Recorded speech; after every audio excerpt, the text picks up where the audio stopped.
자, 오늘은 제가 이번에 목사님이 파키스탄 선교를 다녀오시면서 이번에 이제 주보를 올려주셨는데 그 성경의 말씀을 이제 제가 보면서 마태복음 16장 요 13절 요 말씀을 보면서 나에게 예수란 이런 거에 대해서 좀 질문을 하는 그런 시간이 되었습니다. 자, 선교지에서 오는 많은 사람들이 물론 그 속에 정말 말씀을 사모하고 진짜 말씀을 듣기 위해 오는 사람들도 있지만 무언가 바라고 신앙생활하는 경우들이 참 많이 있어요. 참 복음을 듣기 전에 내가 진짜 그리스도를 만나기 전에 교회를 올 때 내가 교회를 오는 데에 목적을 가지고 오는 경우들이 있습니다. 파키스탄 선교 캠프의 그 사진과 사역 보고를 들으면서 저는 중국 현장이 떠오르더라고요. 제가 중국에 갔던 그 선교지, 저는 첫 선교를 정말 빡센 데를 갔다 왔거든요. 모르겠어요. 다른 나라들, 제가 갔던 나라들 중에서는 뭐 필리핀이나 일본 같은 경우는 별로 그렇게 낙후되지 않았었기 때문에 제가 갔던 중국 현장만큼 그렇게 낙후하고 정말 돼지한테 오줌똥 싸는 그런 변소에 여러분이 가보셨는지 모르겠는데 화장실이라고 표현할 수 없습니다. 그거는 변소라고 말하는 게 맞고요. 칸막이 없고 진짜 그냥 구덩이 하나 파놓은 데 가가지고 막 이렇게 일 보고, 심지어 저희 이제 같이 갔던 우리 자매들은 도저히 저기서는 내가 화장실에서 일을 못 보겠다고 하더니 산기도 하러 이제 올라가더라고요. 그런 이제 환경에 제가 첫 선교를 갔다 왔기 때문에 이번에 목사님 파키스탄 갔다 오신 거 보면서 저의 이제 옛날 갔던 그런 현장들이 이렇게 떠올랐는데, 그 시골에서 정말 문명이라고는 살필 수 없는 그 시골에 막 사람들이 모이는 거예요. 이제 선교팀이 왔다고 하니까 막 모여요, 사람들이. 근데 그 사람들이 정말 말씀을 사모해서 모이는 사람들이 대부분이지만 이제 이런 질문을 가지고 모입니다. 내가 예수님한테 무언가를 바라고 오는 거예요. 여러분한테 있어서 예수님은 어떤 존재입니까? 예수님 믿으면 잘 먹고 잘 살 수 있다. 예수님 믿으면 내가 예수님 앞에 기도하면 좋은 성적도 얻을 수 있고, 내가 하나님 자녀 되면은 더 행복하고 편안한 삶을 살 수 있고, 내가 또 좋은 직장과 좋은 미래를 꿈꿀 수 있다. 이런 것들을 혹시 바라거나 그런 마음으로 여러분이 교회에 나오거나 예수님을 믿지는 않으십니까? 여러분 자신을 스스로 질문을 하시기 바랍니다. 나에게 예수란 무엇인가? 처음 그런 질문을 제가 받았던 적이 있어요. 예수님은 무엇인가요? 이제 그때는 이제 뭐 예수님은 사랑이시다, 막 이제 이런 거 이제 대답하고, 예수님은 뭐 우리 아버지가 되신다, 막 이런 거만 대답했었거든요. 근데 오늘 이제 나오는 이 성경에 보면은 사람들이 말하는 예수가 누구인가에 대해서 나오고 있어요. 이 중에 혹시나 여러분들이 생각하고 있는 예수가 있는지 보시기 바랍니다. 사람들이 말하는 예수, 세례 요한이다, 엘리야다, 그리고 예레미야다, 혹은 많은 선지자 중에 한 사람이다 라는 그런 이야기들을 해요. 자, 세례 요한이다 라고 말하는 사람들은 이 사람들이 바라는 예수의 모습이 세례 요한처럼 그런 이제 강력한 사회 운동가, 왕이 무언가 잘못했을 때 당당하게 왕의 잘못을 꾸짖을 수 있고, 정치적인 힘을 갖고 있고, 무언가 세례 요한 같은 힘 있는 이런 사람이 되면 우리가 굉장히 부강해질 수 있고 잘 먹고 잘 살 수 있을 것 같은 그런 걸 바라는 사람들이 예수를 세례 요한이라고 합니다. 그리고 엘리야는 뭐냐? 자, 엘리야가 되게 유명한 게 있죠. 불을 내려주소서. 불이 내려와가지고 저 이단의 저 제사장들이 싹 다 불타 죽어버리는, 엘리야를 바라는 사람들은 지금 우리가 살고 있는 이 시대에 하나님께서 이 시대에 불을 내려주셔가지고 그런 신비적인 그런 모습을 통해서 우리가 힘을 얻고 무언가 많은 것을 얻을 수 있고 내가 지금 이 이스라엘 사람들이 로마에서 속국에 지금 상태에 있기 때문에 로마를 몰아내고 이방을 다 몰아내 주길 바라는 그런 모습들을 이제 꿈꾸는 거예요. 사실 낙후된 나라의 많은 사람들은 신비주의에 빠지는 경향이 제일 많습니다. 요 신비주의라는 게 그런 나라에만 있는 게 아니고 우리나라에서도 지금 우리가 신앙생활하는 곳에서도 사실 굉장히 많아요. 해가지고 막 성령춤 추고 막 천사가 막 이렇게 막 강림했다 하고 막 그냥 이단 사이비 종교가 아니고 우리 그냥 기독교인들이 그렇게 하는 경우가 많습니다. 근데 다 가짜는 아니에요. 실제 성령 운동이 일어나는 교회들도 있고 실제로 그렇게 돼서 막 병자가 치유되고 막 그런 역사들이 일어나는 것도 있지만 우리가 지금 말하는 것은 너무 맹목적으로 신비만을 추구하는 것을 이제 이야기합니다. 자, 그리고 예레미야는 뭐냐? 예레미야의 별명이 있어요. 별명 뭔지 아는 사람? 네, 눈물의 선지자. 예레미야는 별명이 눈물의 선지자예요. 그래서 예레미야가 쓴 책 중에 예레미야 애가가 있죠. 그 애가는 슬플 애자입니다. 예레미야가 이 이스라엘이 이제 노예되고 포로되고 속국되어 가지고 고통받아 하는 그 모습을 보면서 눈물을 흘리는 예레미야는 눈물의 선지자고 이제 이런 걸 우리는 박애주의, 사랑을 뭔가 받고 싶은 거예요. 지금 나를 도와주고 나를 위로해주고 나를 감싸주고 나를 아껴주는 그런 사랑받기 원하는 사람들의 심리가 여기에 들어가 있습니다. 여러분들 혹시 이 중에 여러분이 바라는 예수님의 형상이 있습니까? 나를 잘 먹고 잘 살게 해주고 나한테 좋은 것들을 좋은 미래를 꿈꾸게 해줄 수 있는 그런 예수님. 내가 지금 뭐가 아파. 그래서 나의 모든 문제와 나의 모든 아픔과 나의 모든 병을 해결해 줄 수 있는 그런 신비적인 그런 예수님. 아니면 내가 지금 너무 슬프고 외로워서 나를 위로해 주는 그런 예수님. 물론 예수님 안에 이 모든 능력이 다 있어요. 이게 없어서 이 얘기를 하는 게 아닙니다.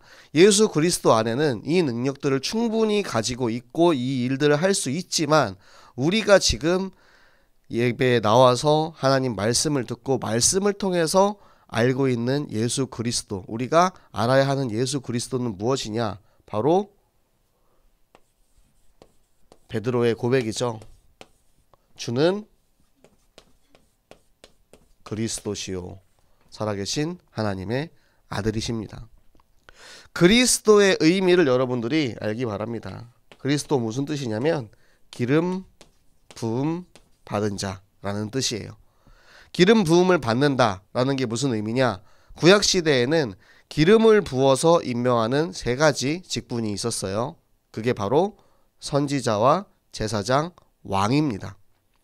그래서 선지자를 임명할 때 기름을 부어서 선지자를 임명을 했고요. 제사장, 왕을 그렇게 기름 부어서 세웠습니다. 저도 목사 안수를 받을 때 이제 목사님들의 이제 선배 목사님들의 이제 초청을 해서 그분들의 이제 안수를 통해서 기름을 부음을 받았죠. 기름을 부음을 받는다라는 것은 그렇게 하나님께서 주시는 그 권위를 의미합니다. 그렇기 때문에 주는 그리스도시요 살아계신 하나님의 아들이십니다라고 고백한 베드로에게 예수님이 뭐라고 하셨냐면 그거는 네가 배워서 아는 게 아니야. 누가 너에게 얘기해줘서 아는 게 아니고 살아계신 하나님께서 너에게 알게 하신 것이다. 하나님께서 너에게 고백하게 하신 것이다 라고 말씀을 하십니다. 여러분에게 있어서 예수님이 누구신가 라고 생각을 했을 때 진짜 예수 그리스도의 세 가지 직분, 나를 위해서 저 사단에게 속아 죄를 짓고 하나님을 떠난 우리가 우리의 모든 죄를 사하시고 저 사단의 머리를 깨트리시고 하나님 떠난 우리가 하나님 다시 만날 수 있는 길이 되어주시는 예수 그리스도가 여러분들에게 먼저 떠오르시기 바랍니다. 그러면 여러분들의 삶에 가장 기본적인 베이스가 이제 시작이 된 거예요. 이것부터 시작입니다. 이전의 나의 것은 다 지나가고 보라 새 것이 되었도다. 지금부터 이제 내가 하나님 자녀로서의 새로운 시작을 하는 거예요. 그것을 우리는 새 생명이라고 합니다. 그 길을 걸어가는 우리들을 이제 제자라고 합니다. 이 말씀을 따라가는 길이 바로 제자의 길인 것입니다. 자, 그러면 요한복음 8장 31절 32절에서 제자에 대해서 어떻게 이야기를 했느냐. 나의 말에 거하면, 너희가 나의 말에 거하면 내 제자가 되고 라고 말씀을 하세요. 자, 거한다라는 말이 무슨 뜻입니까? 우리가 산다, 우리의 집에 살고 있다, 부산에 살고 있다, 이럴 때 이제 그 뜻이 이제 거한다라는 뜻이에요. 이게 뭐냐면 우리가 어디 한번 놀러 갔다가 이번에 수련회 해가지고 서울 이제 63빌딩 놀러 갔다 왔어요. 이런 걸 가서 서울에 가서 호텔에서 하룻밤 자고 오는 것을 거한다라고 하지 않잖아요. 그런 것처럼 여러분이 여러분 집에서 살고 여러분이 있는 내 집에서 매일매일 날마다 그곳에 있는 것처럼 우리는 날마다 말씀 속에 지속적으로 그 속에 있는 거예요. 그것을 제자의 길이라고 하십니다. 그냥 한번 말씀 듣고 이번 주 말씀 이거 너무 좋았어 하고 끝나는 것이 아니고 계속해서 말씀이 지속적으로 나에게 유지가 되는 거예요. 날마다 말씀을 따라가는 삶, 그리고 내가 계속해서 지속적으로 말씀을 누리고 묵상할 때 하나님께서 우리를 이 제자의 길로 인도하시고, 그리고 이 말씀 속에 거하는 이들에게 진리가, 말씀 속에 진리가 있습니다. 자, 진리는 무엇입니까? 우리가 지난번에 디모데후서 이야기할 때 진리와 상반된 이야기가 있었죠. 허탄한 이야기들. 진리는 방금 전에 말씀드렸던 이 요한복음 3장 16절 5손가락 예수 그리스도께서 나를 위해서 이 땅에 오신 그 복음을 진리라고 합니다. 그래서 이 말씀 속에 나오는 이 진리를 여러분들이 깨닫게 되면 바로 이걸 이제 예수는 그리스도라는 것을 우리가 당당하게 선포할 수 있는 거죠. 이 진리를 깨닫고 이 복음을 누리는 이들에게 하나님께서 참 자유를 주십니다. 자, 자유에 대해서는 성경에서 어떻게 이야기하고 있느냐. 자, 우리 로마서 말씀 함께 보도록 하겠습니다. 로마서 8장 2절의 말씀을 함께 보시겠습니다. 로마서 8장 2절입니다.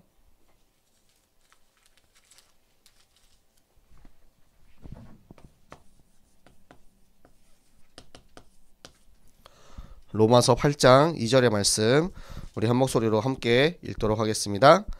이는 그리스도 예수 안에 있는 생명의 성령의 법이 죄와 사망의 법에서 너를 해방하였음이라.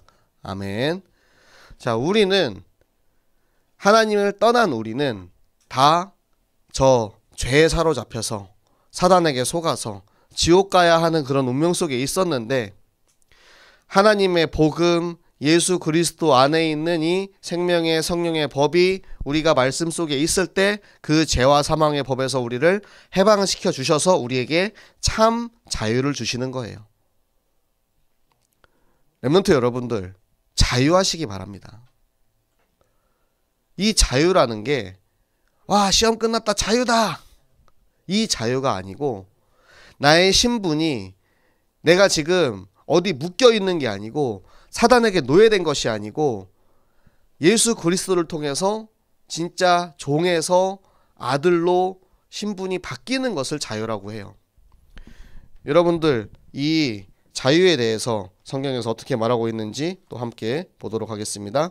자, 요한복음 우리 8장 31, 32절 말씀 너무 잘 알고 있잖아요. 그렇죠?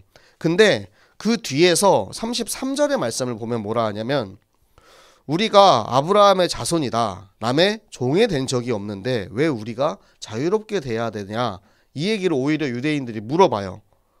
그러니까 예수님이 뭐라 말씀하시냐, 죄를 범하는 자마다 너희가 모두 종이다 라고 하세요. 그러니까 우리는 태어남으로부터 이미 종인 거예요. 하나님께서 창조하신 첫 번째 사람 아담과 하와가 사단에게 속아서 죄를 지었기 때문에 그 죄가 지금 우리에게까지 흘러서 그 원죄가 우리 안에 있는 거예요. 그렇기 때문에 그 죄의 자녀인 우리는 처음부터 종의 신분으로 시작을 합니다.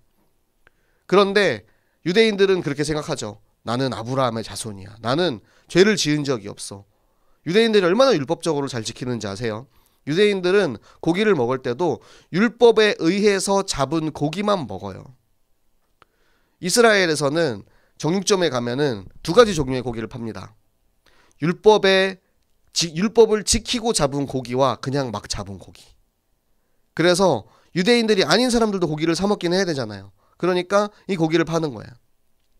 얼마나 율법적으로 자신들이 그거를 철저하게 지키느냐. 그러니까 본인들은 나는 죄인이 아닌데요. 나는 종이 아닌데요. 난 아브라함의 자손인데요. 선민 사상을 가지고 있는 거죠. 그런데 하나님께서 뭐라 하시냐? 너희가 태어나면서부터 종이라는 거예요. 태어나면서부터 우리가 죄 가운데 태어났다는 거예요. 그러니까 아들이 너희를 자유롭게 해야 너희가 이제 자유를 얻는다. 이 아들이 뭐죠? 예수 그리스도. 그리스도께서 십자가에 달려 죽으심으로 우리의 모든 죄를 사하시고 다 이루었다 하신 그 그리스도가 내 안에 들어오시면 비로소 우리가 참 자유를 얻는 것입니다. 그 자유함을 얻는 우리가 제자로서 나의 정체성을 깨닫는 거예요. 그래서 제자는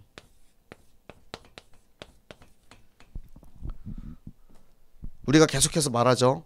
우리는 하나님의 아들. 우리의 정체성은 양자의 영을 받은 이스라엘이다 라는 말씀을 계속해서 받아왔어요.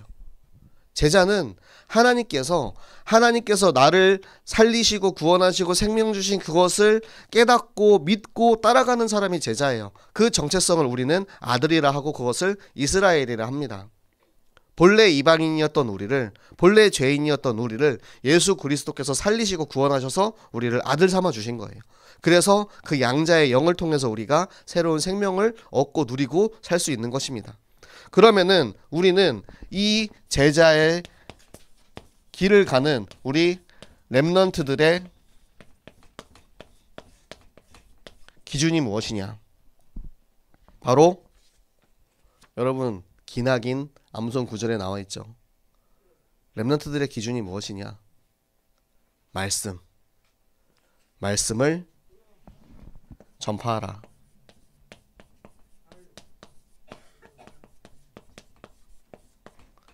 그러면 렘넌트들이 마땅히 따라야 할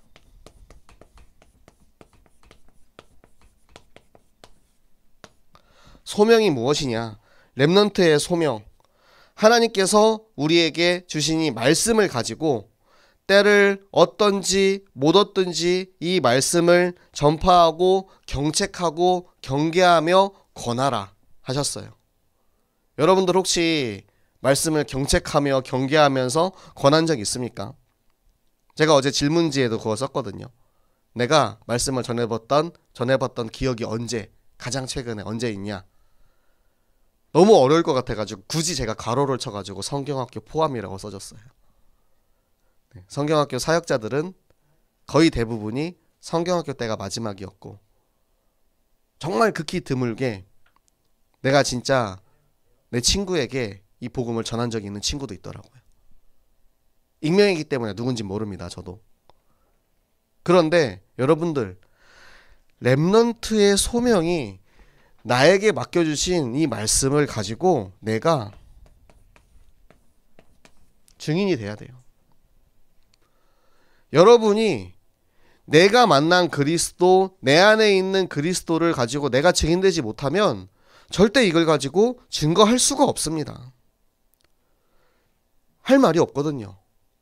앵무새처럼 그냥 남들 시키는 대로 구원의 길 하면 그걸로 인해서 생명이 살아날까요? 진짜 복음은 내가 정말 한두 마디 해도 예수님은 정말로 살아계시고 예수님이 너를 사랑하셔. 이거 한마디만 해도 살아나요. 정말 여러분이 나의 친구를 위해서 기도하고 우리 이제 항상 기도하는 기도문들 있잖아요. 나의 친구를 위해서 기도하고 마음을 담고 그 현장을 놓고 기도하고 있을 때 하나님이 나한테 보내주시는 그 한 사람을 만났을 때 그 사람에게 정말 진실된 한마디, 하나님께서 지금 이 자리에 나와 함께 계시고 우리가 원래 죽어야 되는데 내가 원래 죄인이라 죽어야 되는데 예수님께서 그런 우리를 위해서 죽으셨대. 그 예수님 믿으면 우리도 구원받고 하나님 자녀 될 수 있어. 나는 그 예수님을 내가 만났고 누리고 내 안에 예수님이 계신다. 그래서 나는 사랑하는 내 친구, 사랑하는 내 이웃, 사랑하는 내 가족인 당신도 이 복음을 받았으면 좋겠다. 그거를 말할 수 있는 거예요. 여러분이 누리지 않으면, 여러분이 가지고 있지 않으면 절대 전달할 수가 없습니다. 그래서 여러분들이 진짜 복음 누리는 증인 되시기 바랍니다. 그래서 복음을 전달할 때, 복음을 전파할 때 내가 거기서 진짜 행복한 전도자의 삶을 누릴 수 있어요. 정말로 행복하거든요. 제가 내내 말씀드리지만 내가 복음을 전해서 그 사람이 영접했던 그 첫 번째 그 기억을 잊을 수가 없어요. 그 사람 얼굴도 기억나요. 어디서 내가 복음을 전했는지가 기억이 나요. 물론 저의 모든 인생의 첫 번째는 아니었어요. 모든 인생의 첫 번째는 아니었는데 제가 이제 어렸을 때 못 모르고 막 이렇게 했던 게 아니고 진짜 그 사람을 만나서 정말 기도하는 마음으로 간절히 내가 이 복음을 딱 전했는데 그 사람이 그 주에 주일날 이제 교회를 딱 온 거예요. 와, 정말 그때의 그 희열 진짜 끊을 수 없습니다. 여러분들이 그 맛을 꼭 보시기 바랍니다. 그래서 와, 하나님이 나에게 주신 이 생명을 내가 전달하는데 이렇게 행복한 것이구나. 여러분들이 꼭 그 렘넌트의 소명을 가지고 가시기 바랍니다. 자, 그리고 렘넌트의 사명이 무엇입니까?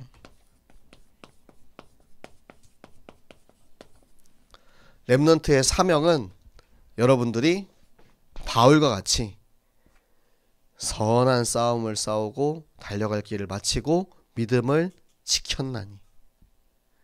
여러분들 현장에서 많이 싸우시기 바랍니다. 싸우시고 여러분들의 믿음을 지키시고 여러분들의 정체성, 여러분들의 신분을 기억하시기 바랍니다. 싸우셔도 돼요. 주먹 다짐만 하지 마세요. 경찰서 가면 안 되니까. 복음을 위해서 싸우는 자는 하나님께서 그 자에게 축복을 해주세요. 복음을 위해서 내가 전쟁하고 싸우는 이 군사를 하나님께서 인도하시고 싸우시고 승리하게 하십니다. 그리고 그곳에 열매가 맺어요. 열매가. 내 마음밭이 갈아지거든요. 그 싸움을 통해서 내가 훈련이 되어지고 내가 단단해지는 거예요. 여러분들, 제가 처음으로 친구랑 싸웠던 적이 있는데 저는 그 전에 이제 너무 아무 싸움을 해본 적이 없으니까 처음으로 싸웠는데 막 이렇게 싸웠어요. 주먹질도 제대로 못해. 그래서 막 이렇게 싸웠어요. 근데 그 친구도 저랑 비슷해요. 서로 막 이렇게 싸우다가 제가 주먹을 한 방 팍 맞았어. 그래가지고 여기 멍이 이렇게 들었어요. 아, 내가 진 것 같더라고. 둘이 같이 막 이러고 싸웠는데 여러분, 안 싸워본 사람은 어떻게 싸우는지 몰라요. 단련되지 않은 사람은, 근육을 쓸 줄 모르는 사람은 어떻게 쓰는지 몰라요. 그래서 여러분들이 많이 싸우시고 많이 부딪히고, 당연히 부딪힐 수밖에 없어요.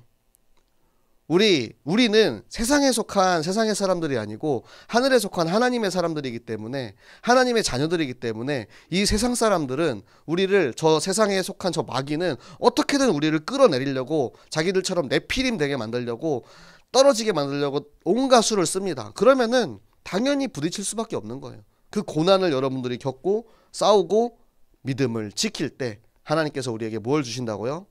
의의 면류관을 예비해 놓으셨습니다. 여러분들이 그 기대와 소망을 가지고 사시기 바랍니다. 그 기대와 소망을 가지고 있는 우리가 현장에 있으면 그곳이 성경학교예요. 굳이 장소를 가지고 무언가 이제 현수막 걸어놓고 풍선 이렇게 달아놓고, 이렇게 풍선 예쁘게 달아놓고 꼭 그렇게 하는 것만이 성경학교가 아니에요. 내가 나의 믿음을 지키고 내가 복음을 전하고 그곳에 생명운동이 일어나는 곳, 그곳이 바로 성경학교입니다. 여러분 한 사람 한 사람이 성경학교의 응답이시기 바랍니다.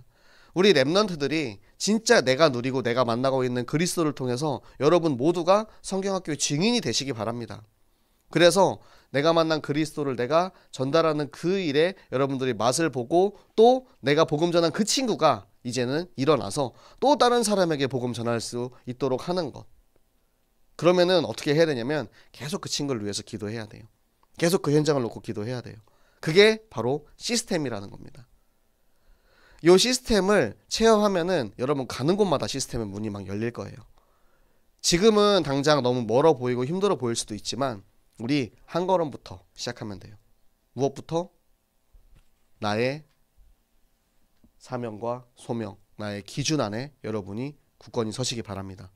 그러면은 내가 준비되고 내가 복음을 가지고 있고 내가 전할 하나님의 말씀, 내가 누리고 있는 그리스도가 있으면 하나님께서 여러분을 사용하실 것입니다.